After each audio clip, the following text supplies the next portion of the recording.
السلام علیکم دوستو، مستنصر حسین تارڑ کا سفر نامہ فراموش ناقابل فراموش کے 11ویں حصے کے ساتھ حاضر ہوں۔ دیران ریسٹ ہاؤس، ایک لارڈس آئلینڈ۔ ورچن کو پاروشنی کی آمد کی خبر ہو جاتی تھی۔ شہد کی مکھیاں بن بناتی ہوئی آتی تھیں اور وہ جان جاتا تھا کہ پاروشنی چلی آتی ہے۔ میرے نیم خوابیدہ کانوں میں شہد کی مکھیوں کی سرسراہٹ سنائی دے رہی تھی۔ وہ میرے کمرے کی کھڑکی کے گرد لپٹی انگور کی بیل کے کچے انگوروں میں سے شہد کشید کرتی بھن بھن کرتی مجھے بیدار کرتی تھیں۔ کھڑکی کے مدھم ہو چکے شیشوں پر راکا پوشی کی برفوں کی سفیدی دستک دیتی تھی۔ اسرار نے مجھے وہی کمرہ عطا کیا تھا جس کی کھڑکی میں سے راکا پوشی صبح سویرے طلوع ہو جاتی تھی۔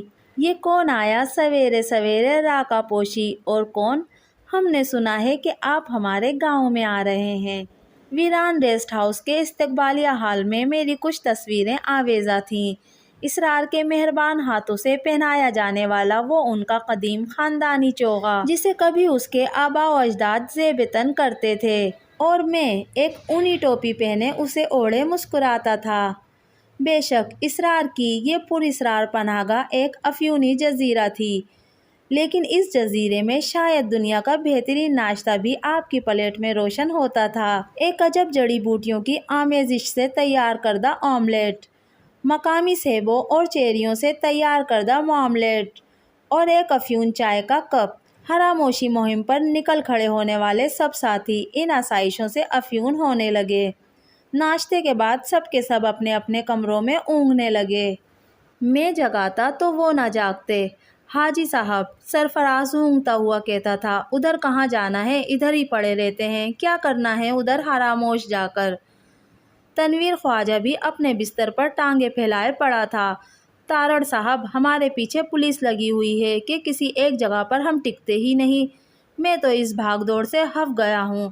اس پر اسرار بندے کو کہو کہ بے شک آج شب یاک کے گوشت کی ایک کڑھائی بنائے، ہم اسے انعام دیں گے، کہیں نہیں آنا جانا۔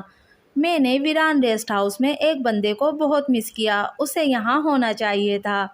بے شک کامران نے اپنے آپ کو میرے لیے وقف کر رکھا تھا، لیکن جمیل عباسی مجھے مسلسل یاد آتا تھا۔ کامران میرا بھاری بھرکم دھیان رکھتا تھا، جبکہ جمیل کے دھیان میں ایک نزاکت اور شرمیلا پن تھا، کنول کے پتے پر گیان دھیان میں گم مہاتما بدھ کی مانند، جس کے بوجھ سے وہ پتا پانی میں نہیں ڈوبتا، مزید سبک اور نازک ہو جاتا ہے۔ مجھے ایک منظر نہیں بھولا، میری یادداشت پر ٹپ ٹپ گرتا چلا جاتا ہے۔ ویران ریسٹ ہاؤس کے باغ بہارا میں سیب کا ایک تناور درخت ہے۔ عام طور پر سیب کے درخت قدرے ٹھنگنے ہوتے ہیں، لیکن یہ درخت شاید اس لیے قد نکال گیا تھا کہ راکا پوشی کی سفید دیوی اس پر سایہ کرتی سانس لیتی تھی۔ کبھی کبھی ہوا کا ایک سرد جھونکا نہیں، پرشور جھمیلا راکا پوشی سے اترتا، سیب کے اس بلند درخت کو یوں جھنجھوڑتا کہ اس کی شاخوں میں پیوست سیب جڑوں سے اکھڑ جاتے اور ٹپ ٹپ ہرے ہرے گھاس کی ہریاول پر گرنے لگتے۔ شاہد زیدی بے خود ہو جاتا، ہم سے جدا ہو کر جھکا جھکا گھاس پر گرے کچے سیبوں کو جھولی میں بھرنے لگتا، واپس آ کر وہ کچر کچر انہیں کھانے لگتا اور اس لمحے دنیا کا مسرور ترین شخص ہو جاتا۔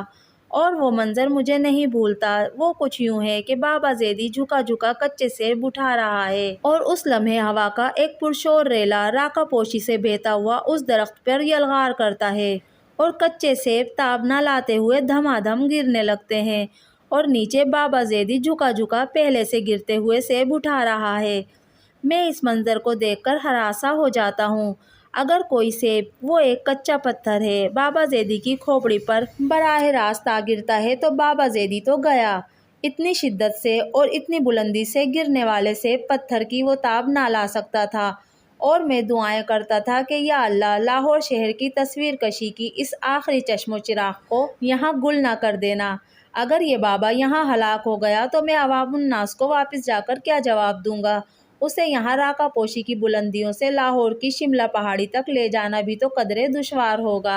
ویسے خدا نخواستہ اگر ایسا ہو جاتا تو شاید وہ انسانی تاریخ میں پہلا شخص ہوتا جس کی ہلاکت کا سبب ایک سیب ہوتا، یوں وہ نیوٹن وغیرہ سے برتر ہو جاتا۔ بے شک کشش ثقل نہ دریافت کرتا۔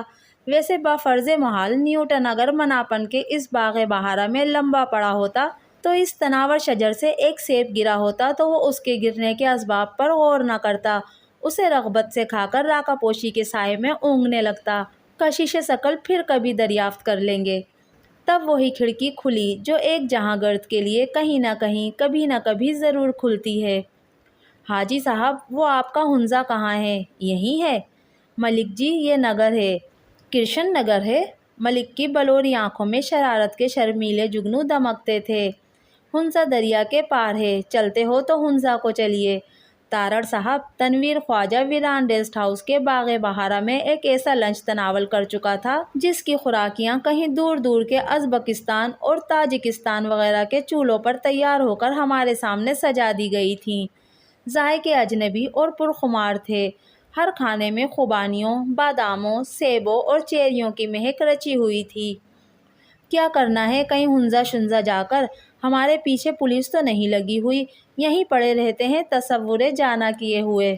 بمشکل میں نے سب کو آمادہ کیا۔ ویران ریسٹ ہاؤس میں بیان کر چکا کہ ایک لوٹس آئی لینڈ ہے، کنول کے پرخمار پھولوں والا جزیرہ ہے، اور جو اس میں داخل ہوتا ہے وہ کولرج کی مانند ایک اونگ میں چلا جاتا ہے، اپنے اپنے زناڈوں کے مسرت کے گنبد میں بسیرا کر لیتا ہے۔ دوستو، یہ تھا سفر نامہ فراموش ناقابل فراموش کا 11واں حصہ۔ آپ کو میری آج کی ویڈیو کیسی لگی؟ پلیز مجھے کمنٹ کر کے ضرور بتائیے گا۔ اگر ویڈیو پسند آئی تو پلیز میرے چینل کو سبسکرائب کیجیے، میری ویڈیو کو لائک اور شیئر کیجیے۔ ملتے ہیں اگلی ویڈیو میں، تب تک کے لیے اللہ حافظ۔